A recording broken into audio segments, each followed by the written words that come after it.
Kapamilya actress, nakikipag-usap na sa TV5. Lilipat na nga ba o project-based lang? Usap-usapan ngayon sa showbiz ang isang kapamilya actress na umano'y nakikipagpulong at nakikipag-usap sa TV5. Dahilan para magtanong ang maraming fans kung tuluyan na ba itong lilipat at iiwan ng ABS-CBN. Agad namang umani ng iba't ibang reaksyon online ng nasabing balita, lalo na mula sa mga tagahanga na nag-aabang sa susunod na hakbang ng aktres. Ayon sa ilang source, hindi pa raw malinaw kung ang pakikipag-usap ng aktres sa TV5 ay para sa isang exclusive contract o simpleng proyekto lamang.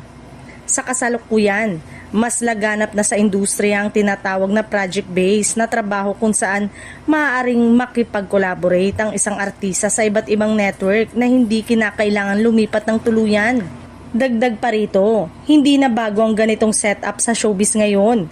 Marami ng artista ang napapanood sa iba't ibang istasyon, depende sa proyekto, partnership at oportunidad na dumarating sa kanila. Dahil dito, hindi na agad nangangahulugan na ang pakikipag-ugnayan sa ibang network ay permanenteng paglipat. Samantala, nananatiling tahimik ang kampo ng nasabing aktres at wala pang inilalabas na opisyal na pahayag ukol sa issue. Dahil dito, patuloy ang espekulasyon ng netizen kung ano nga ba ang tunay na estado ng kanyang karir at kung saan siya susunod na napapanood. Para sa ilang fans, suportado nila ang anumang desisyon ng aktres basta't patuloy itong mapapanood sa telebisyon o digital platform.